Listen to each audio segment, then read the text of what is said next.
بسم اللہ الرحمن الرحیم. یہ فتویٰ ہے جو دارالعلوم زکریہ سے جاری کیا گیا ہے. آپ میں سے بہت سے حضرات اس ادارے سے واقف ہوں گے اور بہت سے حضرات ہوں گے جنہوں نے فتاویٰ دارالعلوم زکریہ دیکھی ہوگی. فتاویٰ دارالعلوم زکریہ بہت ہی شاندار فتاویٰ کی کتاب ہے جو حضرت مولانا مفتی رضا الحق دامت برکاتہم العالیہ حضرت کے زیر نگرانی یہ فتاویٰ مرتب ہوئے ہیں. تو یہ جو ادارہ ہے دارالعلوم زکریہ جو ساؤتھ افریقہ کے اندر ہے، بہت ہی شاندار ادارہ بھی ہے، اور یہاں سے جو فتاویٰ صادر ہوتے ہیں بڑی تحقیق کے بعد ان کو صادر کیا جاتا ہے، بڑے محقق ہوتے ہیں. تو وہیں سے یہ فتویٰ صادر ہوا ہے جو قلم سے متعلق ہے. آج کل جو یہ بحث چھیڑ رکھی ہے کہ قلم جو ہے اس سے تو دعوت کا فریضہ ادا نہیں ہو سکتا، اس طرح کی جو باتیں کی جاتی ہیں کہ دعوت کے فریضے کی ادائیگی کے لیے تو بدن کا استعمال ضروری ہے. اور بدن کے استعمال سے مراد وہ لیتے ہیں کہ باقاعدہ آدمی جائے، اگر نہیں جا رہا ہے، قلم کا استعمال کر رہا ہے تو پھر اس کی کوئی اہمیت نہیں ہے، یا یہ کہ اہمیت ہو سکتا ہے ہو لیکن اتنی زیادہ اس کی اہمیت نہیں ہے. اس طرح کی جو باتیں بیان کی جا رہی ہیں آج کل، حالانکہ اکابر پہلے سے لکھتے چلے آئے ہیں ان باتوں کو، کتابوں کے اندر یہ باتیں لکھی گئی ہیں کہ بعض مرتبہ جو کام قلم کے ذریعے سے لیا جا سکتا ہے اور لٹریچر سے جو فائدہ ہوتا ہے، تحریروں سے جو فائدہ ہوتا ہے، آپ لاکھ جا کے کسی کو سمجھا لیجئے اور اپنا بدن کا استعمال کر لیجئے، اس سے وہ فائدہ نہیں ہوتا ہے. اس لیے کہ لوگوں کے اذہان مختلف ہوتے ہیں. بعض لوگ تقریر سے متاثر ہوتے ہیں، بعض لوگ ملاقاتوں سے متاثر ہوتے ہیں، اور بعض لوگ تحریریں پڑھ کر متاثر ہوتے ہیں.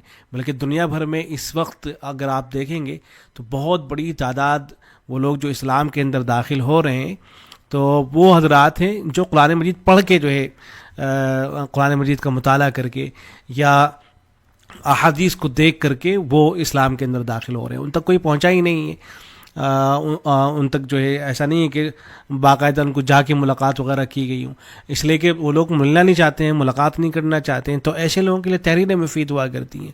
اب یہ بحث چھیڑ دینا کہ قلم کا تو کوئی فائدہ نہیں ہے، کوئی اس کی حفاظت نہیں ہے اور اس سے جو ہے دعوتی فریضہ ادا نہیں ہوگا، یا یہ کہ جو ہمارے زمانے کے اندر جو ذرائع چل رہے ہیں ان کو بالکل نظر انداز کر دینا، عوام کے ذہنوں کے اندر یہ باتیں بٹھلا دینا کہ اگر یہ جو ذرائع ہیں، چاہے وہ موبائل کا استعمال ہو، انٹرنیٹ کا استعمال ہو، کہ تو گندے ذریعے ہیں، ان کے ذریعے اگر کوئی آدمی تبلیغ کر رہا ہے تو وہ تبلیغ ہے ہی نہیں. اس طرح کی جو باتیں کہی جانے لگی ہیں، یہ حماقت اور بیوقوفی کے علاوہ کوئی یہ باتیں نہیں ہیں. ایک آدمی جو بیوقوف قسم کا ہوگا وہی اس طرح کی باتیں کر سکتا ہے، ورنہ تو جو زمانے کی جو چیزیں ہوتی ہیں ان کا استعمال تو زیادہ ہونا چاہیے، زیادہ ان کو جو ہے استعمال کیا جانا چاہیے تاکہ اسلام کی ترویج و اشاعت زیادہ سے زیادہ ہو، بات لوگوں تک زیادہ سے زیادہ پہنچے. اب ہونا تو یہ چاہیے کہ ان چیزوں کا زیادہ استعمال کیا جائے، باطل جن راستوں سے آ رہا ہے باطل کو انہی راستوں سے ختم کرنے کی کوشش کی جائے.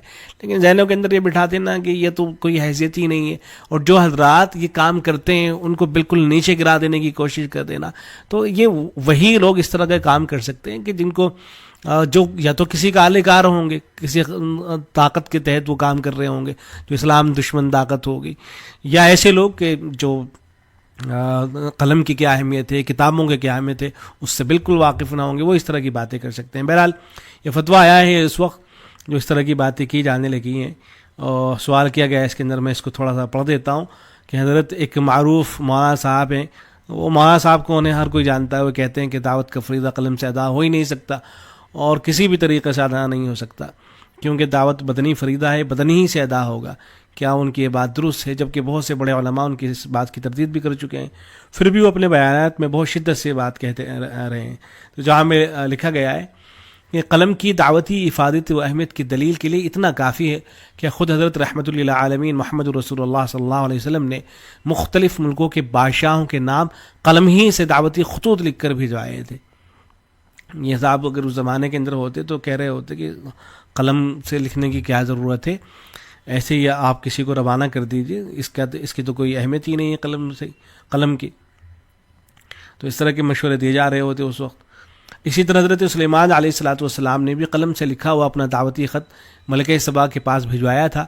اس لیے یہ دونوں مثالیں اس بات کی دلیل ہیں کہ تحریر بھی گفتگو کے درجے میں ہے، اور اس سے بھی معلوم ہوتا ہے کہ دعوت دعوت اسلام کا ایک ذریعہ خط اور لٹریچر بھی ہے. بہت سے علماء ان باتوں کو لکھ رہے ہیں. خود حضرت مولانا خالد سیف اللہ رحمانی صاحب نے بھی لکھا, بلکہ خود حضرت مولانا الیاس صاحب کانلوی رحمۃ اللہ علیہ ان کی تحریروں میں بھی یہ بات ملتی ہے کہ ہمیں جو ہے تحریروں کی طرف بھی جو ہے توجہ دینی چاہیے. حضرت سلیمان علیہ الصلوۃ والسلام نے کسی انسان کے بجائے پرندے کے ذریعے خط ملک سبا تک پہنچایا. یہ اس بات کی طرف اشارہ ہے کہ انسان کے علاوہ پیغام رسانی یعنی دعوت کے لیے دوسرے ذرائع بھی اختیار کیے جا سکتے ہیں, جیسے آج کل ٹیلی فون, انٹرنیٹ وغیرہ. ماں کا یہ کہنا کہ قلم سے دعوت کا کام نہیں ہوتا نہایت ہی غیر معقول, ناقص الفہم, نصوص شریعہ اور تعامل امت کے سراسر خلاف ہے. بلکہ اگر اس جملے کا حقیقی مفہوم لیا جائے تو امت محمدیہ کے پورے علم ذخیرے کی تکذیب اور اکابر دین کے 1400 صدیوں کی محنت کو باطل قرار دینے کے مترادف ہے. یہ بہت بڑی بات ہو جائے گی. آپ بھولی بھالی عوام جو ہے ان کے سامنے بیٹھ کر اس طرح کی باتیں کر رہے ہوتے ہیں کہ لکھنے کی کوئی اہمیت نہیں ہے, کتابوں کی, قلم کی, کوئی اس طرح کے جو جملے, وہ ان کا ذہن اس سے یہی بنتا ہے کہ بھئی اصل کام تو یہ ہے جو ہم کر رہے ہیں, باقی یہ لوگ جو ہیں دین کا کام تھوڑا ہی نہ کر رہے ہیں. کیونکہ مفسرین کرام نے جو تفاسیر لکھی ہیں, تفسیر ابن جریر, تفسیر ابن کثیر, تفسیر روح المعانی وغیرہ یا دیگر جلیل القدر مفسرین کی تفاسیر, وہ سب قلم ہی کے ذریعے امت تک پہنچی ہیں. اسی طرح محدثین اعظام نے جو لاکھوں احادیث جمع کی, اصول حدیث مرتب کیے, شروحات حدیث تصنیف کی, جیسے بخاری شریف, موطا امام مالک, ابو داؤد, فتح الباری, شرح نوی, فیض الباری, یہ سب قلم ہی کا ثمرہ ہے. پھر فقہائے امت نے جو فقہی موضوعات, اصولی قواعد, فروعات, فتاوی اور فقہی متون مرتب فرمائے, ہدایہ, بدائع و ثنائے, فتاوی عالمگیری, رد محتار, یہ سب تاریخ اسلامی کے وہ علمی مینار ہیں جن کا وجود قلم کے بغیر مشکل تھا. اگر دعوت کا فریضہ قلم سے ادا نہ ہوتا تو لازم آئے گا کہ ان تمام جلیل القدر اکابر نے جو کچھ لکھا اور امت کو پہنچایا وہ دین کی خدمت ہی نہ تھی, جبکہ یہ نتیجہ بدترین جہالت, گمراہ کن سوچ اور نصوص قطعیہ کے خلاف ہے. حقیقت یہ ہے کہ دین کا زیادہ حصہ امت تک قلم کے ذریعے منتقل ہوا. قرآن کے اولین کاتبین سے لے کر آج تک کی تمام علمی امانتیں تحریری صورت ہی میں محفوظ رہی ہیں. اگر قلم سے دین کا کام نہ ہوتا تو اللہ تعالیٰ نون والقلم وما یسطرون کی قسم, قلم کی قسم نہ کھاتے, نہ الذی علم بالقلم فرما کر تعلیم اور ترسیل دین کا اصل وسیع قلم کو قرار دیتے, اور نہ سید الانبیاء صلی اللہ علیہ وسلم ملوک عرب و عجم کو دعوتی خطوط ارسال فرماتے. لہذا قلم کی اہمیت کا انکار در حقیقت قرآن, سنت, انبیاء علیہ الصلوۃ والسلام کی سیرت, صحابہ اکرام کے تعامل, امت کے اجماع اور اصول فقہ جیسے بنیادی علمی مسائل سے چشم پوشی کے مترادف ہے. اس وجہ سے ایسا قول علم معیار کے مطابق درست نہیں سمجھا جاتا, بلکہ اسے دین کی بنیادوں سے ناواقفیت پر محمول کیا جاتا ہے. اور جیسا کہ آپ نے سوال میں فرما دیا کہ متعدد جلیل القدر اکابر علماء نے بھی ان کے اس قول کو واضح و مدلل تردید فرمائی ہے, لہذا مناسب یہی ہے کہ ان بزرگوں کی آراء اور دلائل کی جانب رجوع کیا جائے. پھر یہ حوالے دے رکھے ہیں, اور آخر میں حضرت مولانا خالد سیف اللہ رحمانی صاحب کا بھی حوالہ دے رکھا ہے کہ حیات طیبہ صلی اللہ علیہ وسلم ایک نظر میں, اس میں مولانا خالد سیف اللہ رحمانی صاحب فرماتے ہیں کہ صلح حدیبیہ کے بعد آپ نے بادشاہوں اور مختلف قبائل کے سرداروں کے نام دعوت اسلام کے خطوط بھیجے.